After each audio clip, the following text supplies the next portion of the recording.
Yap les gens, j'espère que vous allez bien et aujourd'hui on se retrouve pour une nouvelle vidéo après 8 jours sans activité aucune sur la chaîne et le vlog de la dernière journée de Coupe du Monde à Annecy, le Grand Bornand. Vous avez été nombreux et nombreuses à regarder les vlogs consacrés à cette étape de Coupe du Monde française et je vous en remercie bien évidemment. On a été plus de 59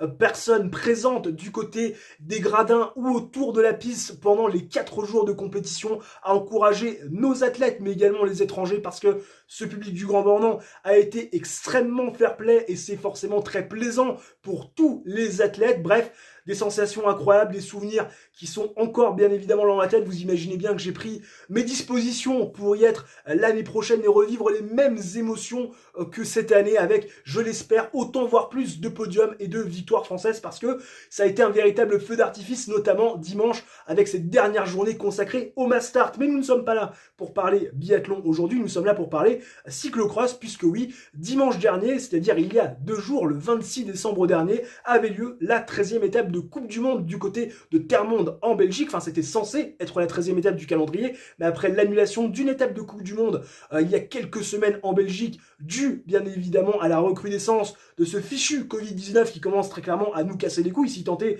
qu'il ne nous cassait pas les couilles avant, eh bien c'est finalement seulement la 12e étape de Coupe du Monde, mais elle a été marquée, cette 12e étape de Coupe du Monde, par le retour de Mathieu Van Der Poel. Oui, VDP était présent, auréolé de son beau maillot de champion du monde. Il a décalé son retour dans les sous-bois à cause d'une petite blessure au genou survenue lors d'un entraînement qui paraissait plutôt assez anodine sur le papier, mais on a préféré pas prendre de risque du côté de l'encadrement de Mathieu Van Der Poel et d'Alpecin Phoenix. Et Mathieu Van Der Poel est revenu seulement le 26 décembre dernier, donc il y a 2 jours, pour faire face à son meilleur ennemi, Wout van Aert, sur un parcours qu'on pouvait qualifier de bourbier. D'ailleurs, c'était la première fois de la saison que les 3 fantastiques, Wout van Aert, Thomas Pidcock et Mathieu Van Der Poel, étaient présents sur un même cyclocross, si tant est qu'on considère que Tom Pidcock peut être comparé à Mathieu Van Der Poel et Wout van Aert en termes de niveau et de palmarès. Mais ça, c'est une autre histoire, c'est pas vraiment le débat de la vidéo. Nous, ce qui nous intéresse aujourd'hui, c'est très clairement les courses en elles-mêmes du côté de Termonde en Belgique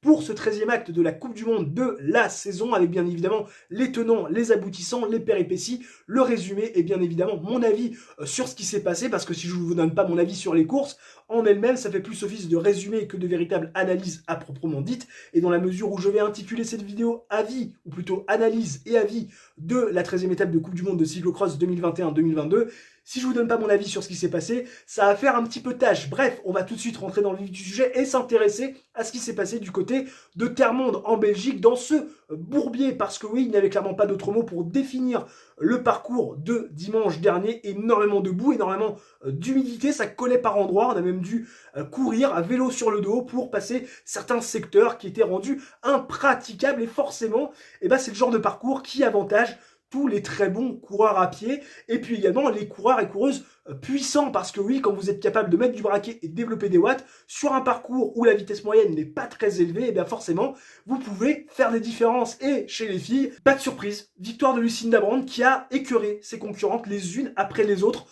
On le sait, Lucinda Brand, c'est un diesel, elle met du temps à se mettre en route, elle laisse généralement ses concurrentes faire le tempo et s'exciter en début de course pour revenir progressivement, et puis à mi-course, prendre les devants et imposer son tempo, et sur un parcours rendu difficile par l'humidité et la boue,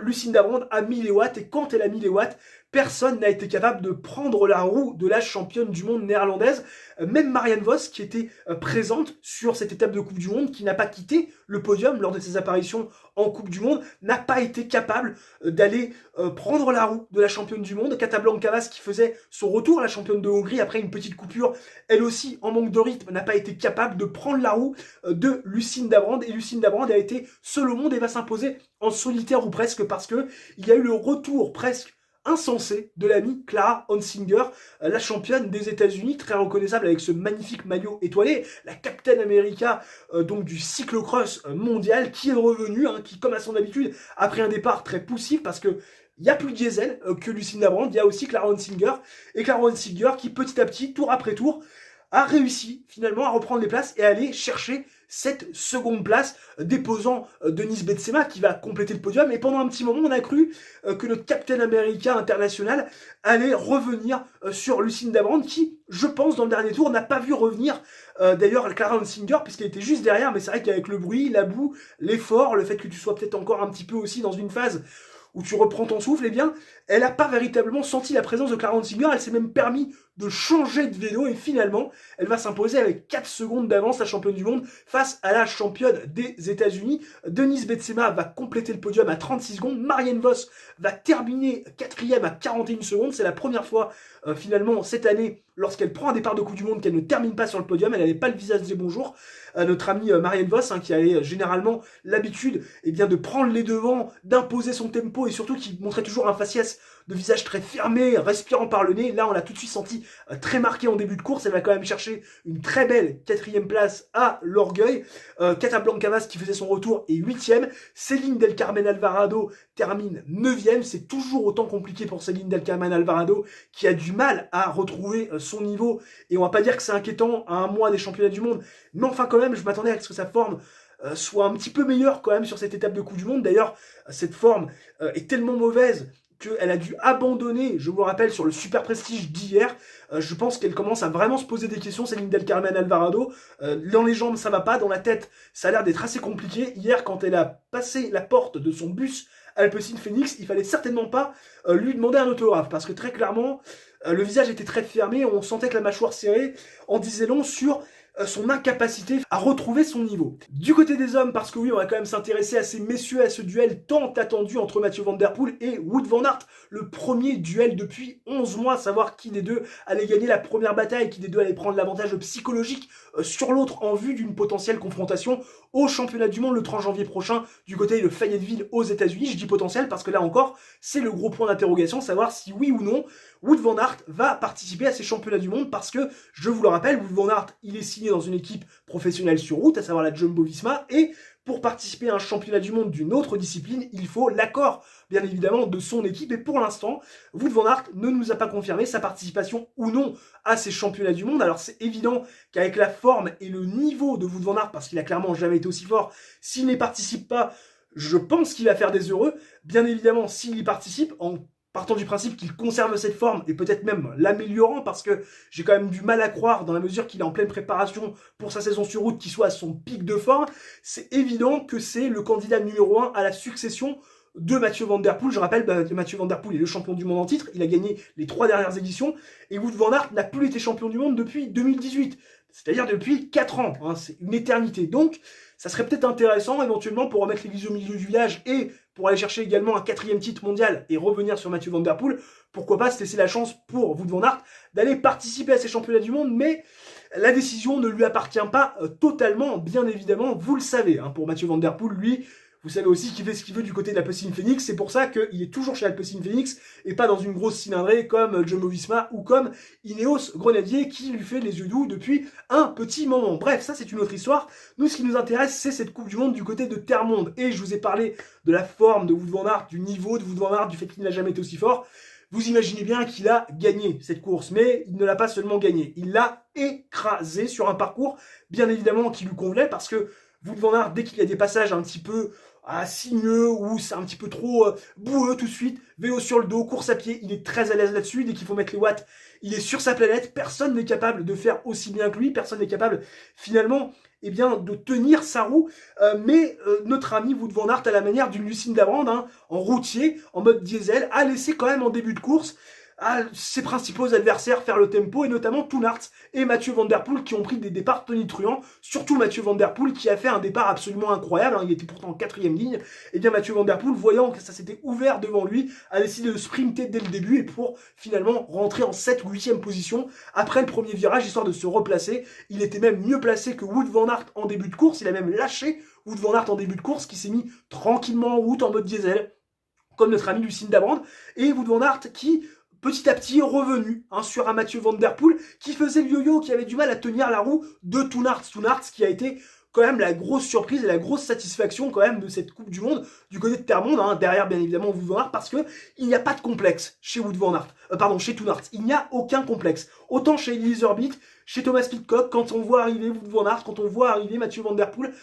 c'est plus difficile, hein, on sent quand même qu'on est un petit peu derrière, on baisse la tête. Toon Aert, il baisse pas la tête. Il a tout de suite voulu prendre les devants. Alors bien évidemment, au moment où ça a accéléré, au moment où Wout van Aert est revenu après son rythme de croisière, a décidé de prendre les devants, ça a été compliqué. Il a fait l'élastique, il a cassé le premier, mais il va chercher quand même une très belle 3e place à, si je ne dis pas de bêtises, 1 minute 18 de Wout van Aert, ce qui est quand même plutôt pas trop mal sur un circuit quand même qui convient parfaitement à Wout van Aert. On s'en souvient, il y a quelques années, je crois que c'était l'an dernier, il avait mis plus de 3 minutes à Mathieu Van Der Poel sur un parcours assez similaire. Certes, c'était un petit peu plus boueux, un petit peu plus tortueux, il fallait mettre encore un peu plus de puissance, mais quand même, Toon Aert va chercher cette 3e place à 1 minute 18 seulement de Mathieu Van Der Poel, quand on sait qu'un Iserbyt et qu'un Thomas Pidcock on finit à plus de 3 minutes. Alors encore une fois, Thomas Pidcock et Iserbyt, sur un parcours comme celui-ci, c'est un petit peu plus compliqué parce qu'on le rappelle, ce sont des petits gabarits et sur ces parcours, il faut mettre du braquet, il faut mettre des watts. Ils ont peut-être pas toutes les qualités requises. Ce qu'ils préfèrent, c'est des parcours un petit peu plus tortueux, un petit peu plus rapides, un petit peu plus explosifs, où ils peuvent finalement mettre à profit leurs qualités explosives et également leur qualité technique, hein, ce qui n'est pas forcément le cas d'un Wout van Aert, qui est plus technique qu'il y a quelques années de ça, mais qui est quand même encore un petit peu à la traîne sur ce plan-là par rapport à un Iserbyt ou un Thomas Pidcock, ou même bien évidemment Mathieu Van Der Poel, qui est peut-être le mec le plus technique sur un vélo, avec bien évidemment un Julien Alaphilippe ou un Peter Sagan, qui sont capables de nous gratifier, de skills assez extraordinaires. Et pour compléter bien évidemment ce podium, entre Toon Aert et Wout van Aert, eh bien, il y a eu Mathieu Van Der Poel. Mathieu Van Der Poel s'est accroché, Mathieu Van Der Poel a tenu, Mathieu Van Der Poel a essayé, bien évidemment, de prendre la roue de l'ami Wout van Aert, mais on le sait, il est en retard sur sa préparation, il a 1 mois de retard sur la préparation initiale que a pu faire par exemple un Wout van Aert, et forcément, eh ben, ça a été très compliqué pour Mathieu Van Der Poel. Il a du mal bien évidemment à faire ses enchaînements, hein, ses montées, ses descentes de vélo, la course à pied lui a aussi beaucoup posé problème. Il a été en manque d'accélération, du mal à prendre finalement le sillage d'un Wout van Aert sur ces parties-là, du mal également à développer autant de puissance. C'est normal, il n'est pas à son meilleur niveau, c'est pas le parcours qui lui convient le plus non plus, donc c'est normal de voir un Mathieu Van Der Poel qui finalement est un petit peu derrière. Il termine quand même à 49 secondes, moins d'1 minute, j'ai envie de dire, sur un parcours comme celui-ci, c'est plutôt une bonne chose, sachant quand même que son objectif, ça sera les championnats du monde, même si encore une fois, je pense qu'il faut qu'il prenne du temps, parce que on l'a vu sur la course d'après, c'est-à-dire le Super Prestige d'hier, il a eu du mal à finalement encaisser l'effort de la veille, et on l'a vu, il a finalement fait le 3/4 du parcours, hein, la moitié finalement de la course, pour toucher bien évidemment ses primes d'apparition, parce que le Super Prestige, ça marche pas comme la Coupe du Monde, hein. La Coupe du Monde, c'est vous vous installez, vous prenez place, tant mieux, pas de souci, vous voulez tous participer à la Coupe du Monde, parce que c'est finalement l'épreuve la plus prestigieuse derrière les championnats du monde, bien évidemment, en ce qui concerne le cyclocross. Mais pour les Super Prestige, qui sont des organisations de compétition internationale dans le cyclocross, c'est des contrats, c'est des cachets signés, et les coureurs viennent finalement participer à ces courses contre de l'argent, hein. Généralement, vous avez même plus d'argent à prendre en venant et simplement en participant plutôt qu'en gagnant, parce qu'en gagnant, je crois que c'est 1 400 €, et quand vous participez, quand vous prenez part à des courses, je crois que c'est un cachet déjà bien supérieur. Donc Mathieu Van Der Poel, pour prendre ce cachet, pour prendre ses sous, il fallait réaliser la moitié du parcours. Il n'était pas en forme olympique, et après finalement la moitié de course, il a mis le clignotant, et préférant finalement se préserver avant son prochain affrontement face à Mathieu Van Der Poel. Ça sera le 2 janvier prochain, si je ne dis pas de bêtises, sur la prochaine étape de Coupe du Monde. Bref, c'était bien évidemment une étape très intéressante à suivre. Je pense que vous l'avez apprécié, bien évidemment, comme moi. N'hésitez pas, bien évidemment, à mettre un j'aime si la vidéo vous a plu, à vous abonner si ce n'est pas déjà fait, à réaliser votre triplé, championnat, Ligue des Champions, coupe et tout ce que vous voulez, avec le like, l'abonnement et l'activation de la cloche. On se retrouve très rapidement pour une nouvelle vidéo de cyclocross, bien évidemment, et pour une nouvelle vidéo de sport de manière générale, puisque vous le savez, la chaîne d'Icoam, c'est la chaîne du sport. D'ici là, portez-vous bien. Ciao, bye bye, et à la prochaine.